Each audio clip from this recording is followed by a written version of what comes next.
আসসালামু আলাইকুম এভরিওয়ান। প্রথমেই সবাইকে জানাই ঈদ মুবারক, ঈদ মুবারক, ঈদ মুবারক। তো শুরু করছি। আজ ধারা গল্প লেখিকা সাবিলা সাবি, পর্ব সংখ্যা 36। ভেনাসের ফ্লোরাস রাজ্য।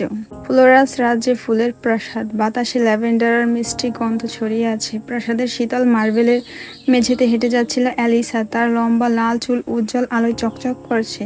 তার চোখে এক ধরনের অস্থিরতা। পাশে দাঁড়িয়েছিল তার ছোট বোন সিলভা, যার চেহারায় কৌতূহল আর চিন্তার মিশ্রণ। তুমি কি জানো সিলভা, প্রিন্স অরিজিন এথেরিয়ানকে পৃথিবীতে উদ্ধার করেছে? অ্যালিসা বলল, তার কণ্ঠে শীতল এক সুর। হ্যাঁ, শুনেছি। মাউন্টেন গ্লাস হাউসে নিয়ে গিয়ে রেখেছে। কিন্তু এতদিন তুমি কিছু করনি কেন আপু? তুমি তো বলেছিলে পৃথিবী যাওয়ার কথা। সিলভা কৌতূহল ভরা কণ্ঠে বলল। অ্যালিসার ঠোঁটের কোণে এক চিলতে হাসি ফুটে উঠল। প্রিন্স ব্যস্ত ছিল, তার মন পুরোপুরি এথেরিয়ানের মুক্তিতে কেন্দ্রীভূত ছিল। আমি যদি তখন পৃথিবীতে যেতাম, সে আমাকে যথেষ্ট মনোযোগ দিত না। কিন্তু এখন? সিলভা দ্রুত অ্যালিসার কথার মাঝখানে বলল, এখন তুমি পৃথিবীতে যাওয়ার পরিকল্পনা করছো? অ্যালিসা সিলভার দিকে ঘুরে তাকালো, তার হ্যাজেল চোখে এক ধরনের দৃঢ়তা। হ্যাঁ, আমি কয়েকদিনের মধ্যে পৃথিবীতে যাব। প্রিন্সের সঙ্গে আমাদের বিয়ের কথা চলছে। এটা আমার দায়িত্ব যে সে আমার কাছে আসুক। সিলভা একটু ইতস্তত করলো। তাহলে আমিও যাব। অ্যালিসা ভুরু কুঁচকালো।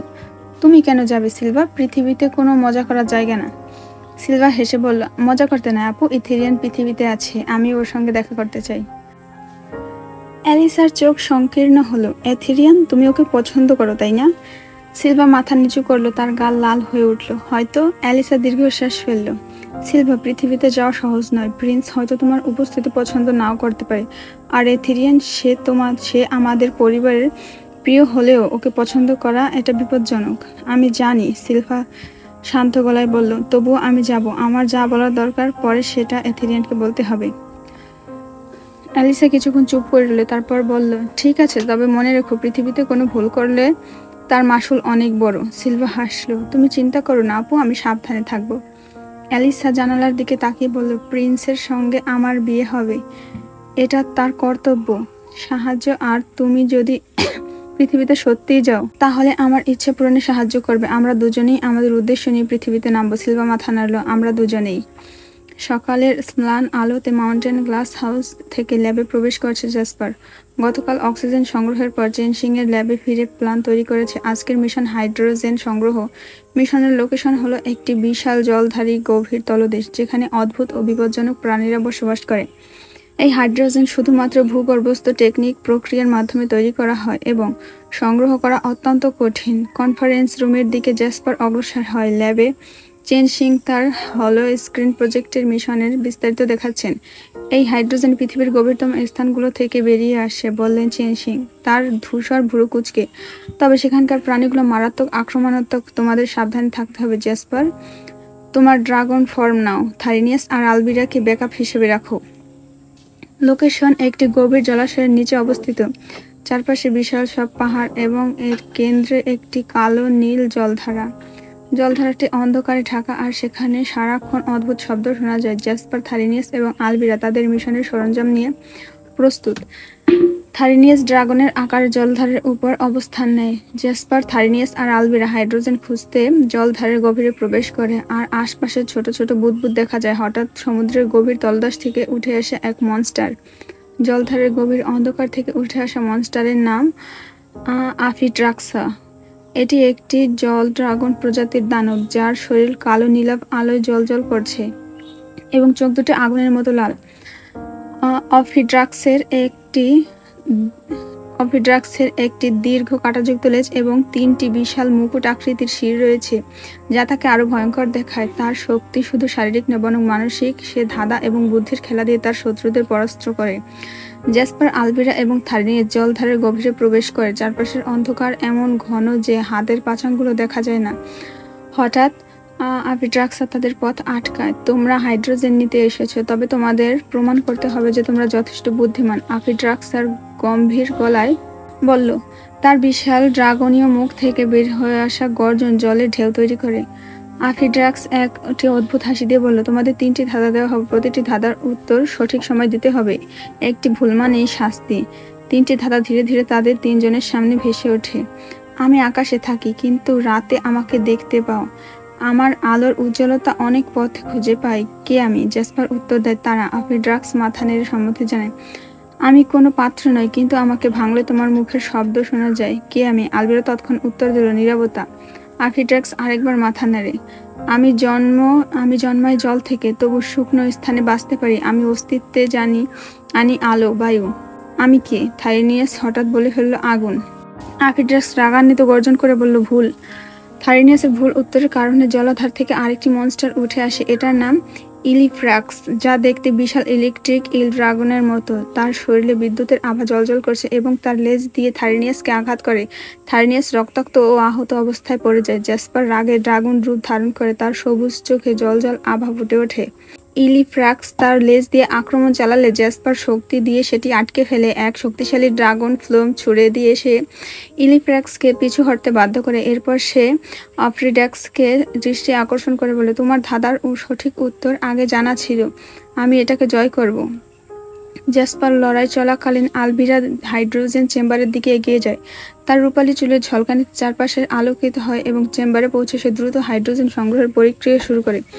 প্রিন্স, আমি প্রস্তুত, লড়াই শেষ করুন। জেসপার ইলিফ্রাক্সকে পরাস্ত করে তারা আলবিরার সঙ্গে যোগ দেয়। থাইনিয়াস আহত হলেও সুস্থ হওয়ার জন্য আলবিরা তার ড্রাগন গোল্ড হিলিং অয়েল ব্যবহার করে। অফিড্রাক্স এবার শান্ত হয়। তোমরা প্রমাণ করেছো তোমরা শক্তি আর বুদ্ধিতে অদম্য, যা হাইড্রোজেন তোমাদের জন্য, কিন্তু মনে রেখো, কখনো ভুল সহজে ক্ষমা হয় না। জেসপার, আলবিরা আর থাইনিয়াস অবশেষে তাদের মিশন শেষের পর্যায়ে পৌঁছায়।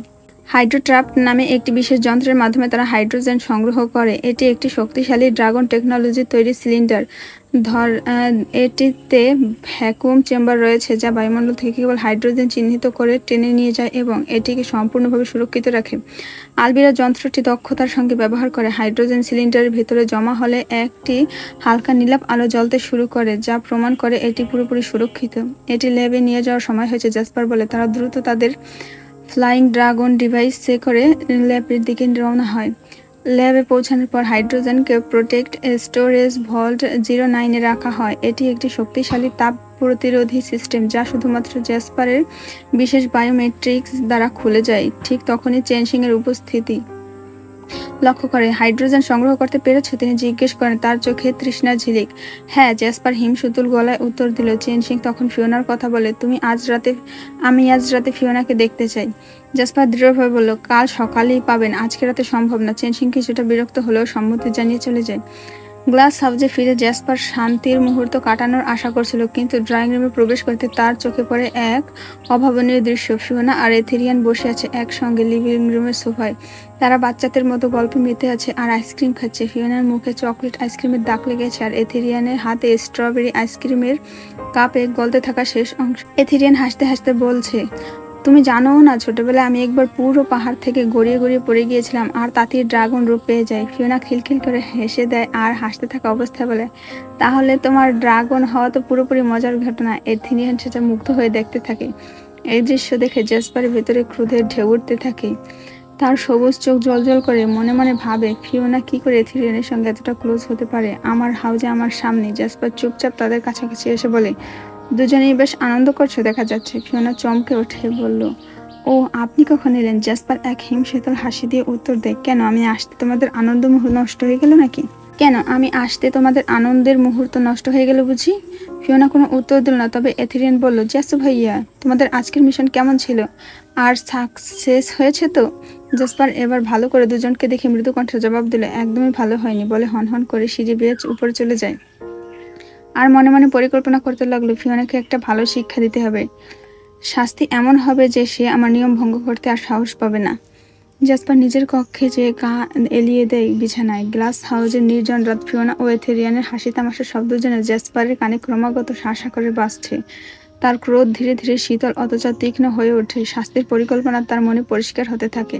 জেসপার ফিওনার স্বাধীনতাকে লক্ষ্য করে শাস্তি দেওয়ার সিদ্ধান্ত নেয়। সে বুঝতে পেরেছে ফিওনা তার নিয়ম আর উপস্থিতি উপেক্ষা করার সাহস দেখিয়েছে, তাই তাকে শিখিয়ে দিতে চায় এই হাউজে, এই পৃথিবীতে।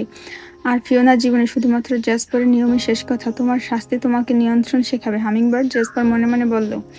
জেসপার আপাতত একটু বিশ্রাম করতে চেষ্টা করে, তবে গ্লাস হাউজের রাতটা নীরব। ফিওনার আলাপচারিতা আর এথেরিয়ানের হাসি ঠাট্টার স্মৃতি জেসপারের মনের মধ্যে অশান্তির ঝড় তুলে। নিজের ভাবনাগুলো গুছিয়ে সে হঠাৎ এক ভিন্ন শাস্তির পরিকল্পনা করে, একটি শাস্তি যা হবে মজার কিন্তু একই সঙ্গে ফিওনাকে শিক্ষা দেবে। জাসপার ধীরে ধীরে লিভিং রুমে প্রবেশ করলো। ফিওনা তখন চুপচাপ বসেছিল। এথেরিয়ান অনেকক্ষণ আগেই নিজের কক্ষে চলে গিয়েছে। জাসপার ঠান্ডা কণ্ঠে বলল, তোমার আইসক্রিম খাওয়ার এত শখ, আজ তোমাকে এই শখের প্রকৃত স্বাদ দিতে চাই আমি, হামিংবার্ড। ফিওনা অবাক হয়ে তাকিয়ে বলল, কি বলতে চাইছেন আপনি? জাসপার কোনো উত্তর দিল না। হঠাৎ করে সে ফিওনাকে কোলে তুলে নিয়ে ফিওনা ভয়ে বলে, এই কি করছেন আবার আপনি? আমাকে নামান। জাসপার হেসে বলল, তোমার শাস্তি শুরু হলো, বোকা মানবী। জাসপার ফিওনাকে নিয়ে নিজের কক্ষে প্রবেশ করলো। ঘরের মাঝখানে একটি বড় কাচের টেবিল, আর তার উপরে রাখা অসংখ্য রঙিন ice cream, vanilla, chocolate, strawberry, mango, পিস্তাচিও, blueberry, প্রতিটি ফ্লেভার যেন টেবিলের উপর রংধনু সৃষ্টি করেছে। ফিওনার চোখ বিস্ময় বড় বড় হয়ে গেল। এত আইসক্রিম, আপনি কি পাগল হয়ে গেলেন? জাসপার হেসে বলল, তোমার শখ পূরণ করছি, এখন এগুলো সব তুমি খাবে, সবটা। ফিওনা কিছুটা দ্বিধায় টেবিলের দিকে এগিয়ে গেল। আপনি মজা করছেন তাই না? না, এটা তোমার শাস্তি। আমি দেখব তুমি সত্যি কতটা আইসক্রিম পছন্দ করো যে অন্য কারোর সাথে হেসে হেসে তোমাকে আইসক্রিম খেতে হয়।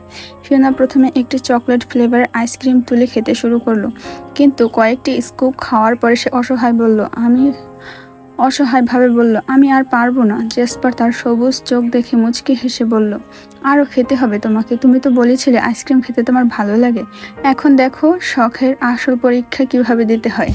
ফিওনা জানে জেসপার মুখে যতটাই শীতল হাসি রাখুক না কেন, মনের মধ্যে জ্বলন্ত লাভা জল করছে। ফিওনা জেসপারের রাগ সম্পর্কে জানে, তাই যথাসাধ্য চেষ্টা করছে আইসক্রিম শেষ করার। ফিওনা ধীরে ধীরে ক্লান্ত হয়ে পড়লো। জেসপার তার দিকে তাকিয়ে বুঝতে পারলো সে আর পারছে না। হঠাৎ করেই তার কণ্ঠে মৃদু কোমলতা ফুটে উঠল, তোমার শাস্তি শেষ ফিওনা, তবে মনে রেখো পরের বার আমার অনুমতি ছাড়া আর কিছুই করবে না। জেসপার টেবিলের সামনে এসে ফিওনার আরো কাছাকাছি দাঁড়িয়ে কিছুটা ঝুঁকে তার ঠান্ডা হাত দিয়ে ফিওনার মাথার আলতোভাবে চুলের মধ্যে আঙুল চালাতে লাগলো। তুমি আমার কথা মেনে চলবে নাকি তোমাকে এভাবে বারবার শাস্তি দিতে হবে? জেসপার মৃদু হেসে বলল। ফিওনা কোনো উত্তর দিল না। তার ক্লান্ত চোখে অদ্ভুত এক প্রশান্তি ফুটে উঠল। ফিওনা ক্লান্ত হয়ে টেবিলে বসেছিল। অসংখ্য আইসক্রিম খেয়ে সে যেন আর নড়তে পারছিল না।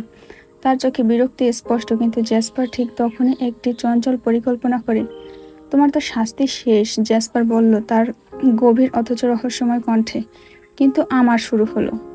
আমি এখনো আইসক্রিম খাইনি, তবে আজকের খাওয়া শিখে নেব, তবে একটু আলাদা উপায়। ফিওনা অবাক হয়ে বলল, আপনার আবার কি ধরনের পাগলামি বাকি আছে?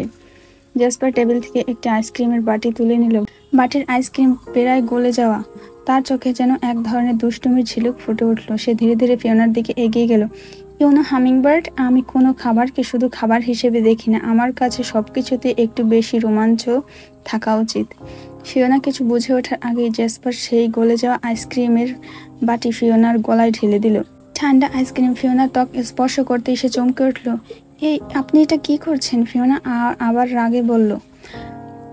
জেসপার মৃদু হাসি দিয়ে বলল, শান্ত হও হামিংবার্ড, আমি কেবল আমার শাস্তিটা উপভোগ করছি। সে ধীরে ধীরে ফিওনার গলা থেকে আইসক্রিম নিজের জিভ দিয়ে গ্রহণ করতে শুরু করলো। তার ঠোঁট আর জিহ্বার ছোঁয়ায় ফিওনার শরীর শিরশির করে তুলল। ফিওনা পুরোপুরি স্থবির হয়ে পড়ল।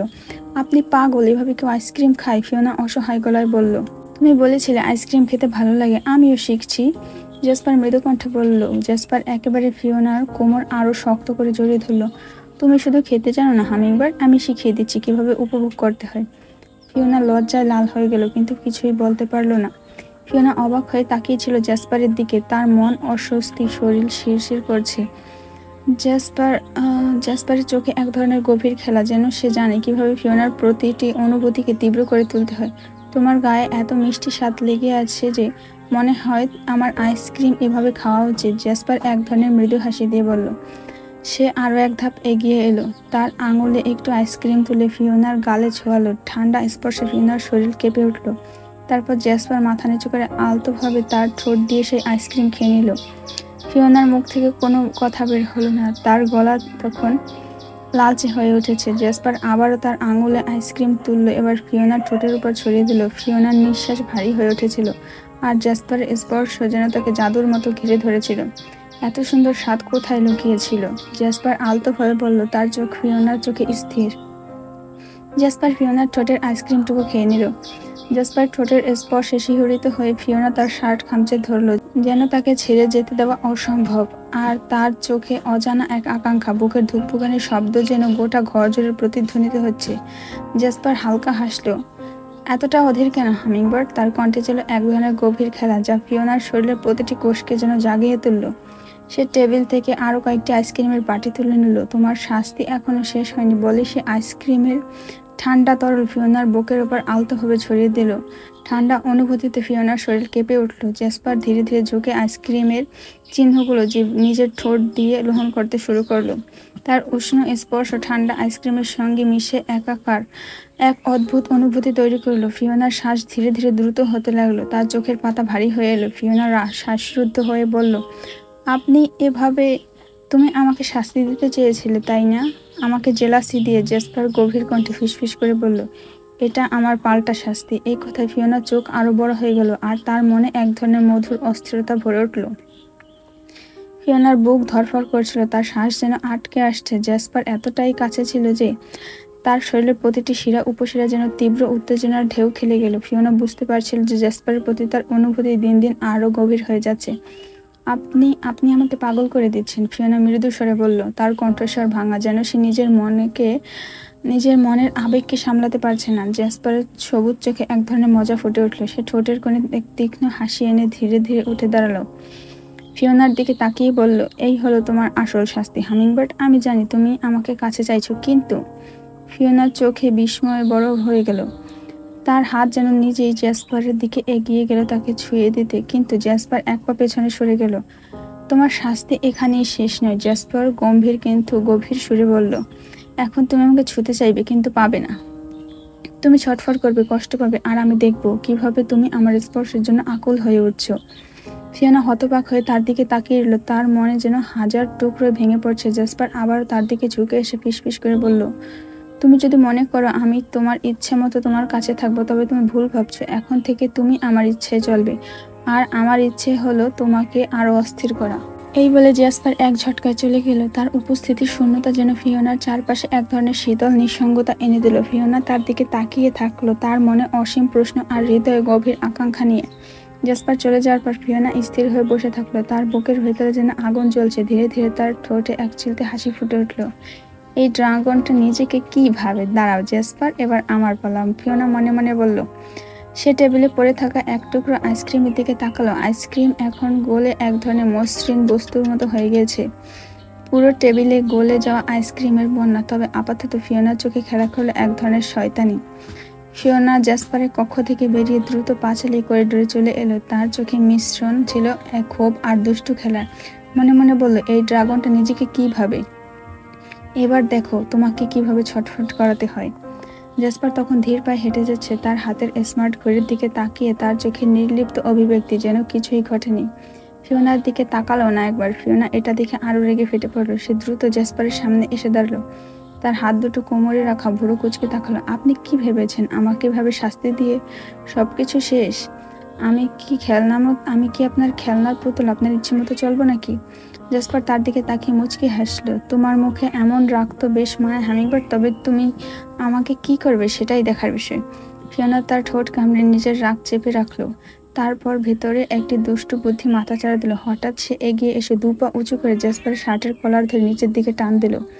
জেসপার অবাক হয়ে তার দিকে তাকানোর আগেই ফিওনা তার ঘাড়ে জোরে একটা কামড় বসালো। জেসপার হতভম্ব আর ব্যথাতুর কণ্ঠে বলল, তুমি কি করছো? ফিওনা ঘাড় থেকে মুখ সরিয়ে একগাল হাসলেন। এটা আপনার জন্য আমার শাস্তি, এবার আপনি বুঝবেন ছটফট করার মানে কি। জেসপার তার ঘাড়ে হাত রেখে চমকে উঠল। তুমি আমাকে লাভ বাইট দিলে? ফিওনা গর্বিত ভঙ্গিতে বলল, হ্যাঁ দিলাম। এবার বুঝতে পারলেন মিস্টার ড্রাগন, আমার সাথে খেলতে গেলে আমিও খেলায় নামতে জানি। ফিওনা জেসপার শার্টের কলার চেপে ধরে, তখনও তার চোখে অদম্য জেদ। সে কোনোভাবেই সহজে ছেড়ে দেওয়ার পাত্রী নয়। কিন্তু জেসপার হঠাৎ গম্ভীর হয়ে গেল। কোনো কিছু না বলে সে হালকাভাবে ফিওনাকে কোলে তুলে নিল। আপনি কি করছেন? ফিওনা বিরক্ত গলায় বলল, কিন্তু তার গালের রং তখনও লজ্জায় লাল ছিল। তোমাকে শান্ত করতে নিয়ে যাচ্ছি, জেসপার ঠান্ডা গলায় বলল। তার চোখে এক ধরনের দৃঢ়তা ছিল, যা ফিওনার বুকের ভেতর ধুকপুকানি বাড়িয়ে দিল। জেসপার ধীরে ধীরে ফিওনাকে তার কক্ষে নিয়ে গেল। সেখানে এসে ফিওনাকে বিছানায় আলতো করে শুয়ে দিল। ফিওনা তার দিকে অবাক হয়ে তাকিয়েছিল। আপনি কি সত্যি এখন আমাকে ঘুমাতে বাধ্য করবেন? ফিওনা অবিশ্বাসের সুরে বলল। জ্যাসপার তার পাশে ঝুঁকে এসে চোখে চোখ রেখে বলল, হামিংবার্ড, সময় এখনো আসেনি। নিজের উপর কন্ট্রোল রাখো। আমাকেও কন্ট্রোল হারাতে বাধ্য করো না, কারণ আমি যদি একবার নিয়ন্ত্রণ হারাই। সে হঠাৎ থেমে গিয়ে ফিওনার ঠোঁটের দিকে এক মুহূর্তে তাকালো, তারপর উঠে দাঁড়িয়ে বলল, তাহলে তুমি আমার পরবর্তী পদক্ষেপের জন্য প্রস্তুত থাকবে না? জ্যাসপার ধীর পায়ে দরজার দিকে এগিয়ে গেল। ফিওনা হতবাক হয়ে বিছানায় বসে রইল। তার মনে যেন অদ্ভুত এক অনুভূতি। এদিকে সে রাগান্বিত, অন্যদিকে সে যেন অজানা এক উত্তেজনা ভেতরে কাঁপন ধরিয়ে দিল। এই ড্রাগনটা একদিন আমাকে পাগল করে ছাড়বে, ফিওনা ধীরে ধীরে নিজেকে বলল। তার ঠোঁটের কোণে এক ধরনের মৃদু হাসি ফুটে উঠল, কারণ সে জানে জ্যাসপার এখন তার প্রেমে পড়েছে, আর সে নিজেও। করিডোরের স্নিগ্ধ আলোয় থারিনিয়াস হঠাৎ থমকে দাঁড়ায়। তার চোখের সামনে ঘটে যাওয়া দৃশ্য যেন তার বোধ বুদ্ধি সবকিছু স্থির করে দিয়েছে। দূর থেকে সে দেখেছে জ্যাসপার, এল্ডার রাজ্যের গর্বিত ড্রাগন যোদ্ধা, যার হৃদয় বরফের মতো ঠান্ডা, যাকে কখনো আবেগপ্রবণ হতে দেখা যায়নি। সেই জ্যাসপার ফিওনার সঙ্গে এতটা ঘনিষ্ঠ হয়ে উঠেছে। থারিনিয়াসের কপালে ভাঁজ পড়ে। প্রিন্স, এইরকম কিভাবে সম্ভব? নিজের মনে বিড়বিড় করে বলল। তার চোখ এখনো জ্যাসপার দিকে আটকে ছিল। জ্যাসপার তখন ফিওনাকে কোলে করে নিয়ে যাওয়ার সময় সংযত গলায় বলছিল। থারিনিয়াস তার কথাগুলো শুনতে পাচ্ছিল না, কিন্তু জ্যাসপারের মুখে অন্যরকম কোমলতা ধরা পড়ল, যা থারিনিয়াস কখনো কল্পনাও করেনি। একটা হিউম্যান গার্ল। থারিনিয়াসের মনে মনে যেন বিশ্বাস করতে কষ্ট হচ্ছিল। তার মাথার ভেতরে চিন্তার ঢেউ আছড়ে পড়তে লাগলো। যে ড্রাগনরা কখনো মানুষের কাছাকাছি আসতে চায় না, সে ড্রাগন প্রিন্স হয়ে কিভাবে এমন আবেগ প্রকাশ করতে পারে? তার শরীর ঝিমঝিম করতে লাগলো। হঠাৎ তার মনে পড়লো, জ্যাসপার সবসময় বলতো, ড্রাগনদের হৃদয় ভালোবাসার জন্য নয়, তাদের অস্তিত্বের জন্য লড়াই করতে হয়, আবেগের জন্য নয়। কিন্তু এখন থারিনিয়াসের মনে যেন অবিশ্বাসের ঢেউ চলছে। তার মাথা ঘুরতে লাগলো, যেন করিডোরের দেয়ালগুলো তার চারপাশে ঘুরছে। সে দেয়ালে হাত রেখে নিজেকে সামলানোর চেষ্টা করলো। এটা কি সত্যি, নাকি আমি ভুল দেখেছি? প্রিন্সের তো লাভ ফাংশন নেই। জ্যাসপার তখন করিডোরের দরজার দিকে এগিয়ে যাচ্ছিল। থারিনিয়াস তাড়াহুড়ো করে সরে দাঁড়ানো, যেন তাকে কেউ দেখে না ফেলে। কিন্তু তার হৃদয় ধুকপুক করছিল। এটা কি সেই প্রিন্স যাকে আমি চিনি? থারিনিয়াস নিজের মনে মনে বলে উঠল। তার মনে একটাই প্রশ্ন জেগে উঠল, জ্যাসপারের এই পরিবর্তন কি শুধু ফিওনার জন্য? আর এই পরিবর্তন যদি সত্যি হয়, তাহলে এর শেষ কোথায়? থারিনিয়াস তখন ধীর পায়ে করিডোর ধরে হাঁটতে লাগলো, কিন্তু তার মনের অস্থিরতা যেন তাকে আর ছাড়ছিল না। জ্যাসপার এবং ফিওনার সম্পর্কের রহস্য তাকে ভেতর থেকে ধাক্কা দিতে শুরু করলো।